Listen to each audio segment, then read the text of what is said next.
Corporación Inmanente. Presencia internacional en medios.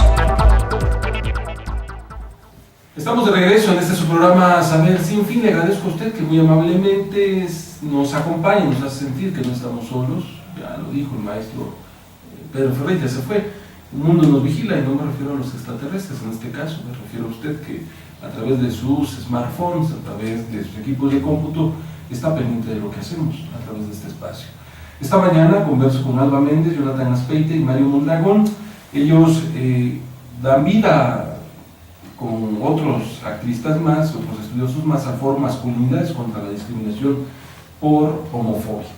Específicamente, en estos próximos minutos, escasos 10 minutos, estaré conversando con ellos sobre dos temas: la vinculación entre masculinidades y homofobia, y homosexualidad, que obviamente deriva en homofobia. Hace tiempo me topé por ahí con un artículo que se llama Liberación Masculina, y buscando este término en la web me topé que hay una serie de estudios, de artículos interesantes que hablan en este tenor de las masculinidades, pero también me encontré que la gran mayoría de los artículos vinculados con este concepto de liberación masculina hablaban ahora sobre el sometimiento de los varones a partir de una ideología más abierta, pero que finalmente llevaría a someter a los varones. Pero bueno, tal vez esto salga en la plática. Aquí el punto es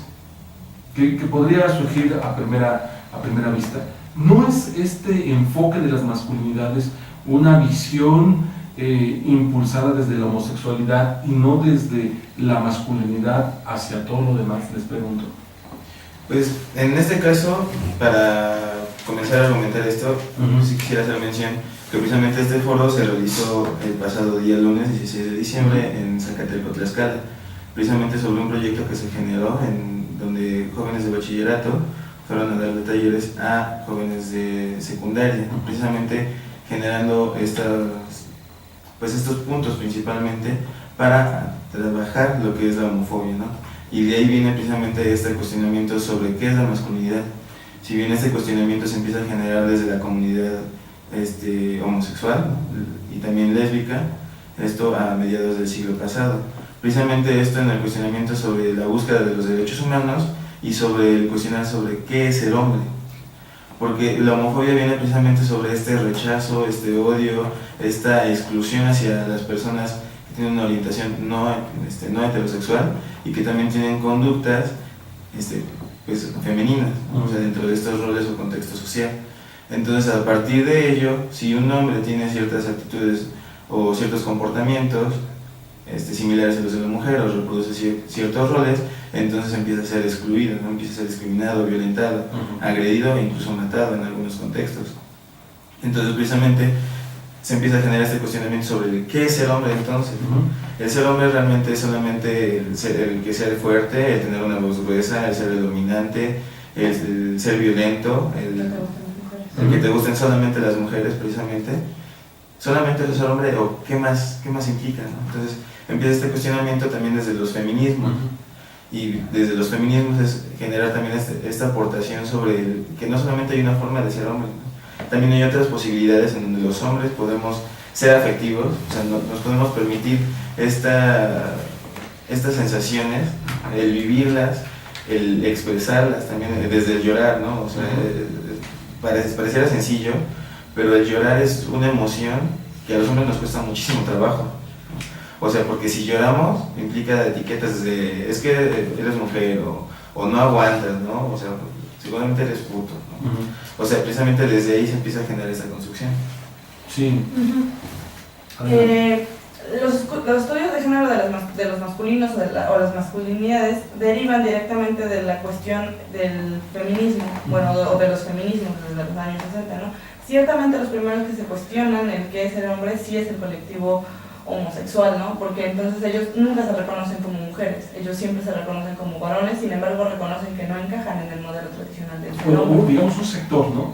Porque hay quien sí, teniendo, digamos, características predominantes masculinas, se identifican como mujeres. Pero ¿no? eso tiene que ver con la transexualidad y ellos siempre se identifican, bueno, esas personas se identifican con, o sea, se les llama transexuales en esta onda del su género no corresponde a su sexo biológico. Esto meterse en un rollo teórico. Entonces ahora que estamos hablando sobre masculinidad y homosexualidad, ¿no estamos aquí incluyendo a los transexuales?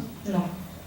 En cierta forma, en cuanto a la discriminación y exclusión, hablando del tema de que la homofobia engloba como término a la lesbofobia, homofobia, bifobia y transfobia, sí. Pero en este caso, políticamente no es así. Debido a que hablar sobre homofobia en sí es hablar sobre la orientación sexual, ¿no? O sea, la discusión hacia la orientación, discusiones de comportamientos. Y el hablar de la transfobia implica este rechazo hacia las personas que se viven con un género no concordante a su sexo. Es decir, hay personas transexuales que son heterosexuales y hay personas transexuales que son homosexuales, hay personas transexuales que son lesbianas, hay personas transexuales que son bisexuales. El hecho de ser transexual, es decir, de que mi género no corresponda con mi sexo biológico, no implica que yo tenga una orientación sexual distinta a la heterosexual. Entonces, en este sentido, esta visión de las masculinidades implicaría tender un puente para entender mejor las distintas formas de ser. Sí. Las distintas formas de practicar la sexualidad, las distintas formas de colocarse en contextos tan cambiantes como los que estamos viviendo actualmente. Sí, adelante, Manuel. De lo que se trata es de crear bienestar, ¿no? De crear bienestar para ti, para las otras personas, ¿no? Para las personas que te rodean, para tu contexto. Algo interesante que ahorita que estaban hablando me recordó algo que nos contó Hugo Uberman, que le sucedió al dar un taller. Hugo Uberman es el presidente por parte de la campaña de Lazo Blanco en Argentina, y entonces a él lo traen aquí a México en un foro para hablar sobre trata de personas y nos decían, no, yo no entiendo por qué tienen que traer a alguien extranjero cuando hay personas aquí trabajando el tema, ¿no? Y algo que también nos contó fue que en algún momento una institución, no voy a decir el nombre, ¿no? Lo cita para cenar, y le dice, la verdad es que pensamos que tú eras homosexual y que por eso hablabas de género. Y entonces Hugo Uberman les dice, bueno, ¿y eso qué tendría de malo, no? O sea, si yo fuera o no fuera, ¿no? Porque además él pues, tiene una voz muy gruesa, ¿no? Pues, sí se queda así como de, bueno, o sea, se dan cuenta que eso es homofobia, ¿no? Porque al final creer que solamente aquellos que no son heterosexuales creen en el género, pues no, o sea, todos creemos en el género, ¿no? Seamos del grupo LGTBIH, ¿no? O porque incluimos también o queer, ¿no? Adelante, Alma.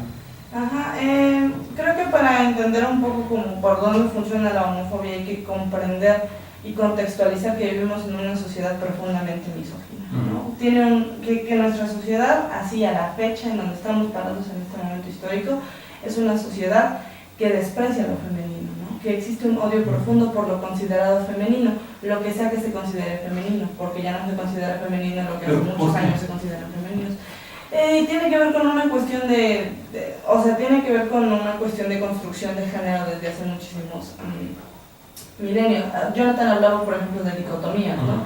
Entonces siempre tendemos a pensar en este pensamiento dicotómico, ¿no? Lo que no es bueno es malo, lo que no es negro es blanco, lo que no es hombre es mujer. Entonces se le han asignado características, ¿no? Si lo negro es malo, es noche, es mujer. Si lo blanco es bueno, es luminoso, es hombre. Y tiene que ver con una cuestión de política religiosa, de política económica, de dominio, de control, toda una serie de cuestiones. Es complejo, el género en sí es muy complejo, el género nos atraviesa a todas y a todos, en muchos momentos y en todas las facciones de nuestra vida, es decir, en todos los ejes el género siempre cruza. Cuando hablaban sobre investigaciones yo me pregunto, ¿no? Porque es algo que siempre cuestiono. En los años de la Segunda Guerra Mundial, primero antes de la Segunda Guerra Mundial, salía un estudio que decía que las hormonas femeninas en la hora del periodo menstrual impedían que nosotros pudiéramos trabajar porque nos volvía inestables. Cuando se suscita la Segunda Guerra Mundial, la misma compañía que hace ese estudio saca un estudio que dice que debido a esas hormonas nosotros éramos más responsables. Entonces, ¿cómo los estudios pueden variar en cuestión de 10 años o menos para comprobar cosas que al sistema le favorecen? Claro, sí es una cuestión política, ¿no? Enteramente es política, entonces, y desde allí entonces es bueno para el sistema, es bueno políticamente hablando tener a la mitad de tu población subyugada ante la otra mitad. Es decir, el odio de la mujer tiene fines políticos y tiene tintes políticos. Pues acabas de bosquejar, Alba, otro tema que me resultaría muy interesante, esto de masculinidad, homosexualidad y política. Hoy varias elecciones alrededor del mundo se han decidido gracias a los grupos identificados como minoritarios, en los cuales, por ejemplo, grupos como de LGBTI, de personas con discapacidad, en fin, son los que han decidido elecciones alrededor del mundo y esto ha implicado una crítica también sobre los sistemas que son definidos por las minorías. Pero bueno, eso, si les parece, lo abordaremos en otra ocasión. Y bueno, nada más para cerrar rápidamente, es el asunto con la homofobia sí tiene que ver con, o sea, nos da miedo pensar en alguien homosexual, o sea, la homofobia es eso, ¿no? El miedo, el rechazo hacia lo que se considera homosexual. Nos da miedo pensar en alguien homosexual porque entonces es un varón que ostenta características femeninas o tipificadas como femeninas. Eso es lo que le da miedo a la sociedad, ¿no? Es como de cómo alguien que está aquí puede comportarse de este otro modo. Entonces, si yo, no digo que yo o tú, sí, no, claro, es como sí, una ideología es como muy arraigada, muy profunda.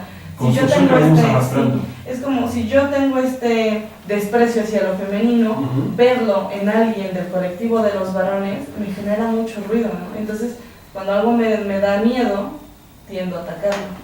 Por eso se tiende a atacar a las personas homosexuales, porque se salen del patrón. Tenemos que irnos. Lamento decirles que tenemos que irnos. Tenemos compromisos de cumplir aquí en la estación. En un momento, Voces y Sentimientos de Puebla con Juan Carlos Trejo. Nos quedamos con muchas cosas en el tintero. Nos quedamos con muchas cosas en el tintero. Les propongo que agendemos por ahí alguna otra cita para que conversemos al respecto.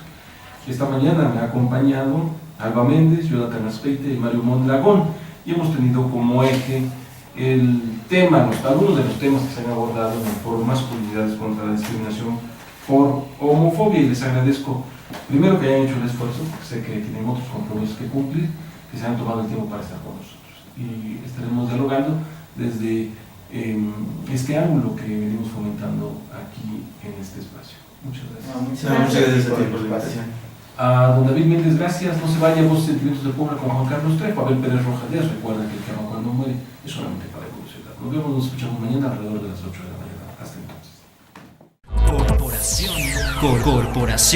Corporación Inmanente. Presencia internacional en medios.